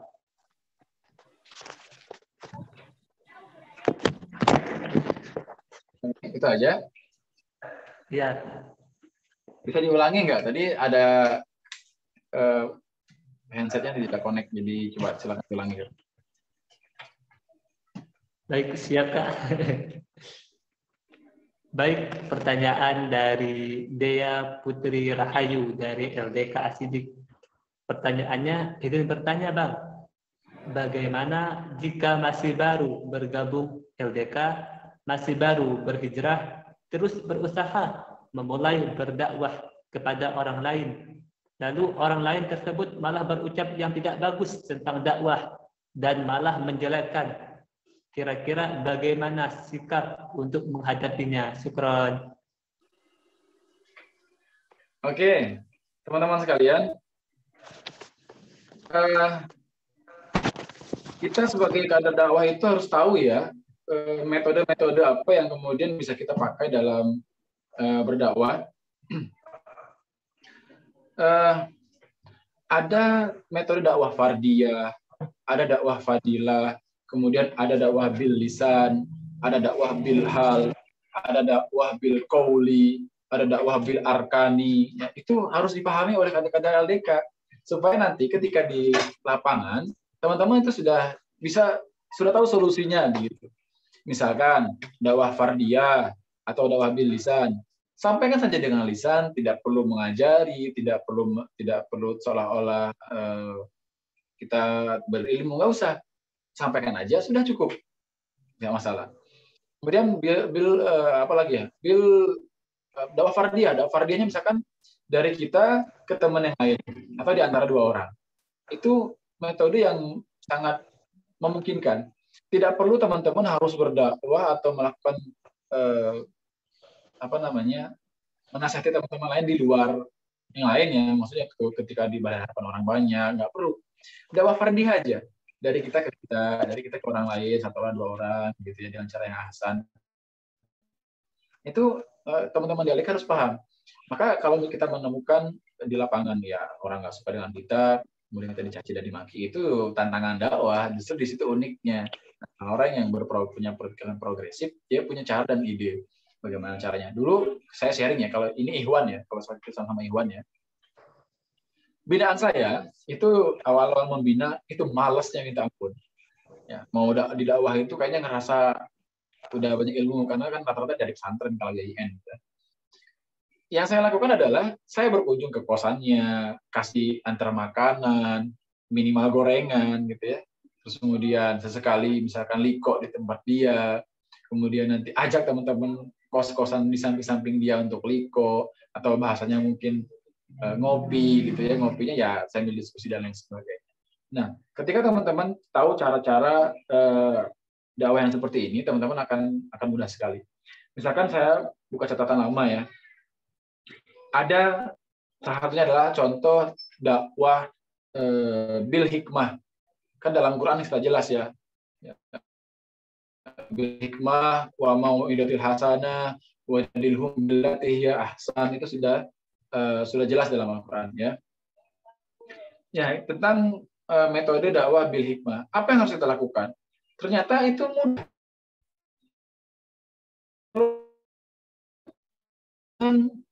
Calon dakwah kita itu dengan baik. Ya.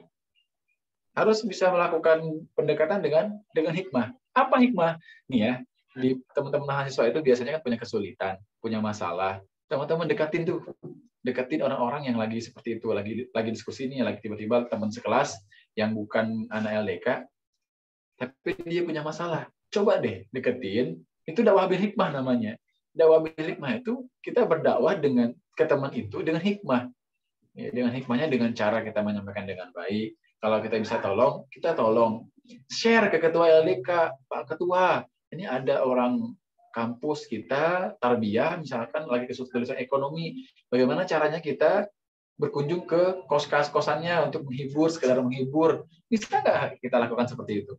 Saya pikir bisa. Itu dakwah bil hikmah. Tanpa kalau kita menjati, kamu nggak boleh kayak gitu, ini nggak boleh, ini haram, ini halal. Tidak perlu seperti itu. Teman-teman sudah berdakwah dengan cara yang baik. Dan saya rasa teman-teman kalau melakukan itu dengan bil hikmah, itu calon dakwah kita, calon kantor dakwah kita itu yang akan kita kader, kita akan tertarik dengan sendirinya. Itu tadi saya bilang harus dengan hikmah. Kemudian misalkan dengan metode bitadwin. Bitadwin itu dengan cara dakwah tulisan. Nah, kelemahan kita selama ini memang selalu mengandalkan metode dakwah bil lisan. Bil lisan itu dengan lisan. Kamu nggak boleh, ini loh, ini halal haram dekat teman-teman. Tiba-tiba teman-teman sakit hati gitu kan, nggak mau nerima, akhirnya mencaci maki kita. Nah, coba gunakan metode bil lisan. Teman-teman, metode bil lisan itu sederhana. Teman-teman buat satu kertas lembar.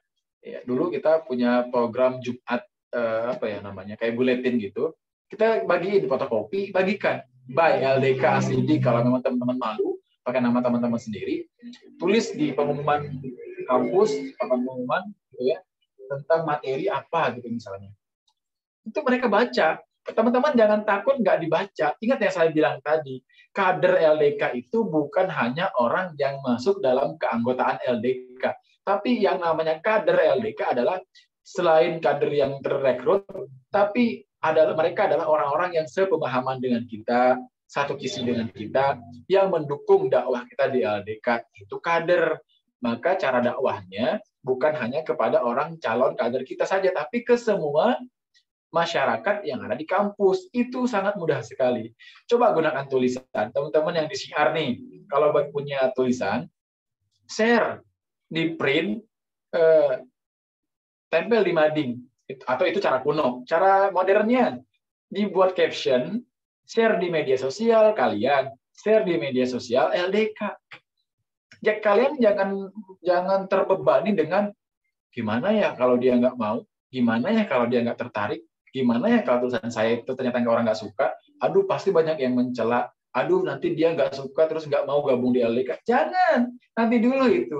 Sampaikan dulu bil tadwinnya dengan tulisannya, nanti itu nanti ketika momen kaderisasi LDK atau rekrutmen itu pasti ada aja yang lengket gitu, karena kita sudah mentransversal apa yang kita sampaikan dengan tulisan tadi, dengan hikmah tadi, ya. Kemudian misalkan dengan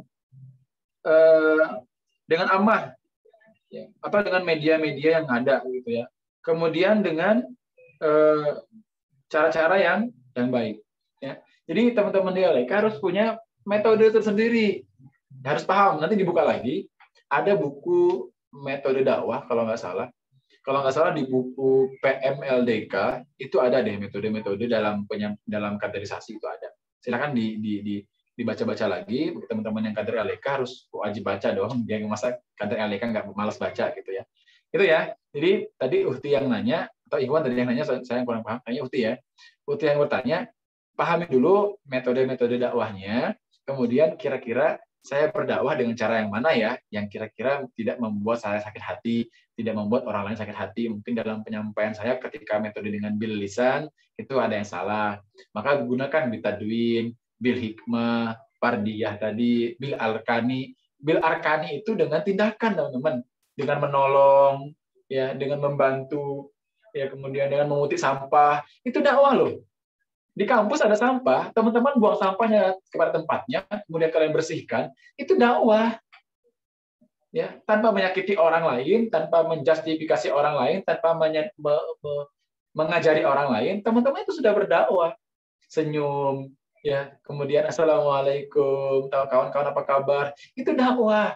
Dakwah itu kan menyeru, menyampaikan, mengajak, banyak teman-teman. Jadi jangan khawatir, banyak cara lain yang harus dilakukan selain bil lisan yang tadi. Silakan teman-teman baca-baca lagi di internet, banyak kok, di buku-buku juga ada cara metode-metode dakwah yang baik dan benar. Insya Allah mudah-mudahan kalau teman-teman sudah memahami beberapa metode dakwah, teman-teman akan lebih semangat dalam berdakwah karena ada pos-pos tertentu ketika kita menyampaikan ini ke A, ke si A dengan cara ini, ke si B dengan cara yang seperti itu.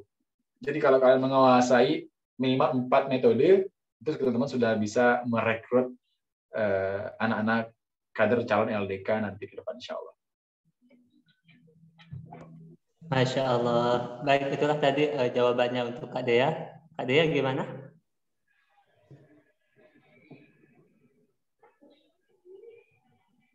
Terima kasih. Terima kasih sudah jelas. Oke. Baik Kak, masih ada pertanyaan Kak, yaitu dari Kak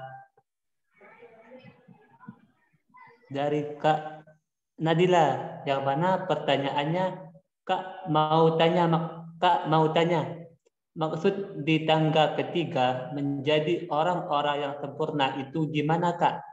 Apakah dengan menjadi berhasil mencapai target yang telah dirancang? Ya, itu Kak, pertanyaan dari Kak Nadila. Oke. Sudah? Sudah Kak. Iya. Baik, teman-teman, menjadi orang yang setelah zona kita tahu kita sedang dalam zona apa, lalu kita bisa menentukan metode apa yang dalam kita berdakwah, kemudian kita sudah di tahap tangga kedua yaitu harus menjadi orang yang terbaik, di tangga ketiga kita harus menjadi orang yang sempurna. Teman-teman, ada pepatah yang bilang tak ada garing yang tak retak. Bukan berarti sempurna di sini adalah menjadi yang sesempurna mungkin, tidak. Maka kalau gading pun bisa retak, maka kita pun bisa cacat. Artinya, kesempurnaan kita itu bukan sempurna yang hakiki. Ada saja barangkali yang cacatnya atau ada yang kurangnya.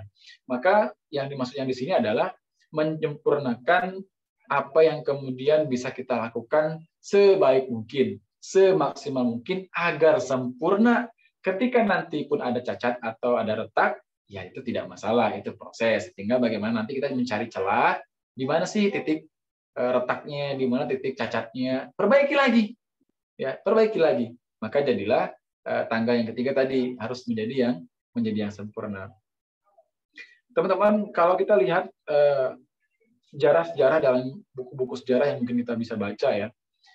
Dalam sejarah itu tidak tercatat si A itu harus ganteng, si B harus cantik, harus jadi pemimpin, enggak. Tapi sejarah mencatat orang-orang yang sempurna secara pemikiran, yang sempurna secara ide dan gagasan. Lihat bagaimana Soekarno. Lihat bagaimana orang-orang, para sahabat dulu. Enggak sempurna fisik bukan berarti dia enggak sempurna. Artinya, sempurna di sini adalah memperbaiki hal-hal yang kurang, menyempurnakan hal-hal yang sudah ada. Ingat, saya ulangi. Memperbaiki yang kurang dan menyempurnakan yang sudah ada. Itu caranya, bukan berarti tanpa cacat. Tetap dong, kita manusia biasa tetap harus ada cacatnya. Bukan harus ya, tapi pasti ada cacatnya. Balik lagi kepada sejarah. Sejarah mencatat orang-orang yang tercatat dalam sejarah bukan dia yang paling cantik, tapi bagaimana dia sempurna dalam tugasnya, sempurna dalam perjuangannya, sempurna dalam ide dan gagasannya. Ya, bagaimana Muhammad Yamin, bagaimana Jenderal Sudirman, meskipun dia sakit, tapi dia sempurna melaksanakan tugasnya, sehingga dia dikenang menjadi orang yang seorang jenderal yang luar biasa. Bagaimana Soekarno dikenang oleh sejarah dengan ide dan gagasannya, itu sempurna. Tapi bukan berarti tanpa cacat. Itu ya maksudnya. Jadi kita harus di tahap ketiga, tangga ketiga, yang menandakan kita menyempurnakan yang belum, memperbaiki yang belum ada, yang sudah ada, memperbaiki yang sudah ada, menyempurnakan ya yang kurang-kurang. Gitu ya. Jadi pemahamannya yang seperti itu. Jadi kalau misalkan kita ada salah hilaf, kemudian lupa, tiba-tiba kita bermaksiat dan sebagainya, mudah-mudahan kita terhindar dari hal itu. Tetapi paling tidak kita menyempurnakan apa yang sudah ada dan memperbaiki apa yang menjadi kekurangan kita hari ini. Barangkali begitu. Barakallah. Baik, itulah jawaban untuk pertanyaan dari Kak Nadira. Baik, tadi ada pertanyaan juga kalau nggak salah dari Kak Melinda. Mungkin dari Kak Melinda bisa menyampaikan pertanyaannya.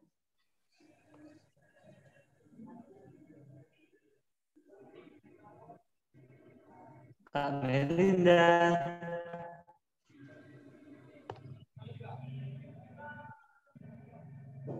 Oke, karena waktunya sudah menunjukkan pukul 15.00,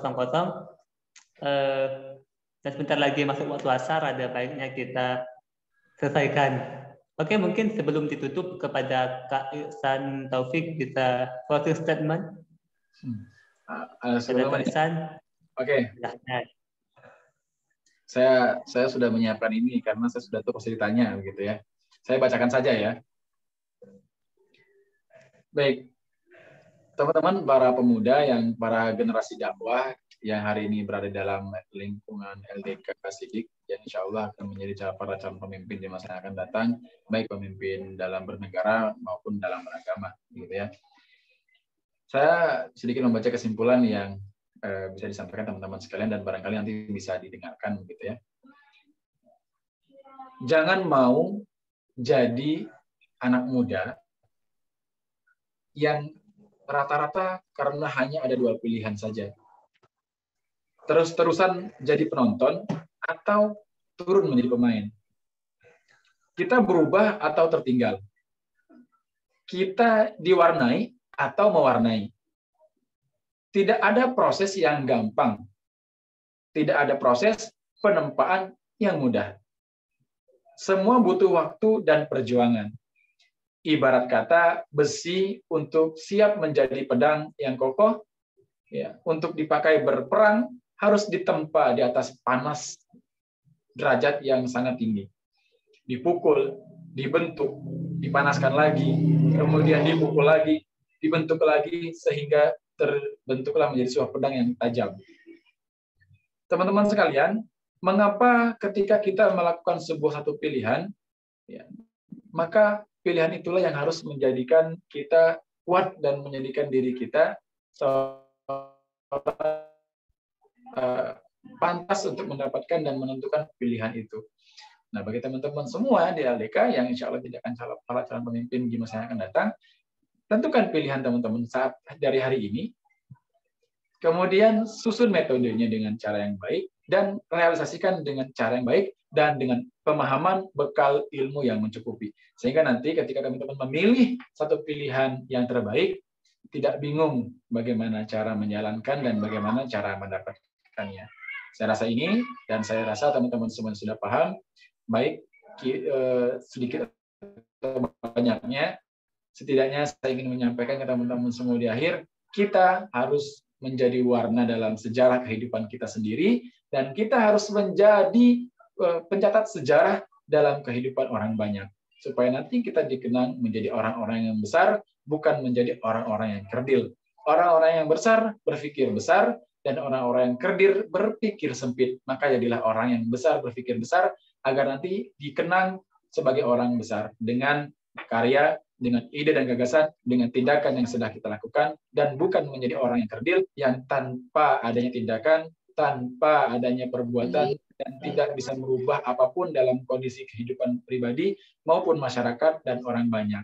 Jadi jadilah orang yang bermanfaat untuk orang lain, jadilah pengukir sejarah dalam kehidupan pribadi dan orang lain, agar kita menjadi orang yang berguna bagi agama dan bangsa, dan ketika nanti dipertemukan oleh Allah Subhanahu wa taala, apa yang kita hisab, apa yang hari ini nanti dihisab, sudah melakukan jawaban yang benar bahwa saya diamanahkan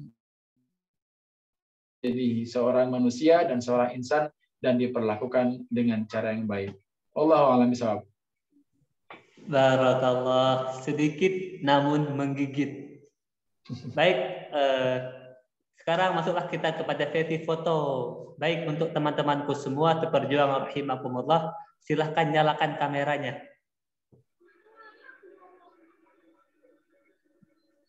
Oke, senyum.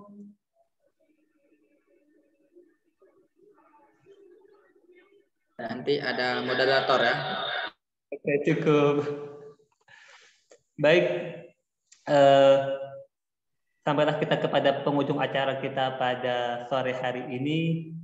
Sebelumnya terima kasih saya ucapkan kepada Kak Ihsan Taufik atas motivasinya, atas ilmunya yang telah disampaikan pada siang ataupun sore hari ini. Dan saya juga selaku moderator mohon maaf atas segala kehilafan. Jika ada kata yang baik itu datangnya dari Allah, jika ada kehilafan itu datangnya dari diri pribadi saya sendiri. Undur maqala wa la tanzur man qala. Saya akhiri, wassalamualaikum warahmatullahi wabarakatuh. Waalaikumsalam. Kembali ke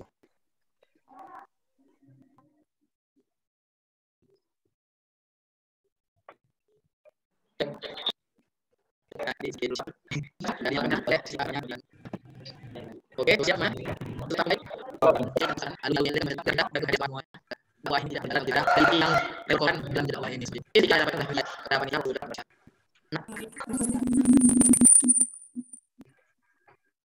Afwan, selesai. Kendala jelas. Sudah.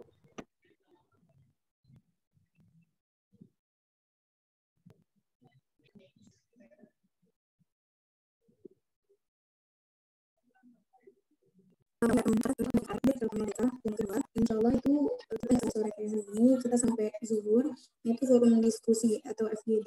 Nah di situ nanti teman-teman akan diarahkan ketika masuk forum Zoom akan diarahkan ke breakout Zoom, jadi masuk sesuai dengan bidangnya. Nanti kalau teman-teman sesuai format karena dia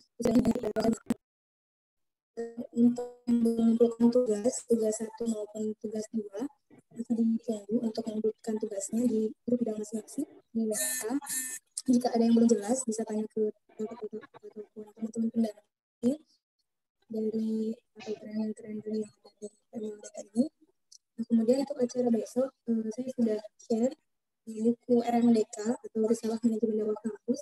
Jadi bagi teman-teman sesuai dengan bidangnya boleh dibaca-baca dulu tentang bidangnya itu bagaimana. Kan rata-rata di sini teman-teman kelulusan baru ataupun mungkin sebelumnya belum pernah di departemen itu atau sudah pernah di departemen itu. Maka nanti di FGD nanti kita akan diskusi terkait masalah-masalah yang ada di kampus atau masalah yang ada di kampus masing-masing, kita cari solusi masing-masing.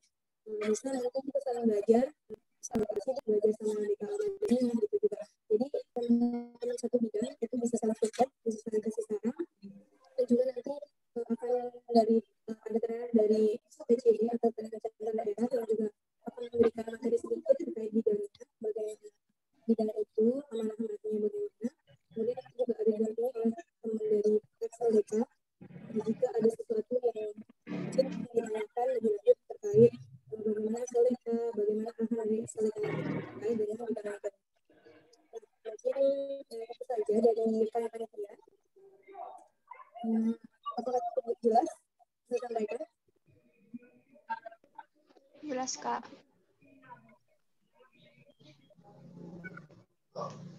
Afwan, apakah jelas yang saya sampaikan tadi? Ya, agak terlalu cepat tadi.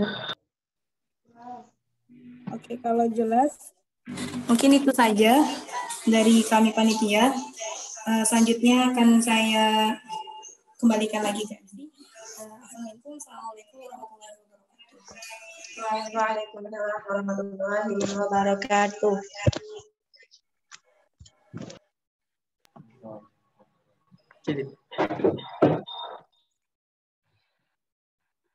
Oke, baiklah. Jazakumullah khairan katsir kepada panitia yang telah menyampaikan arahan.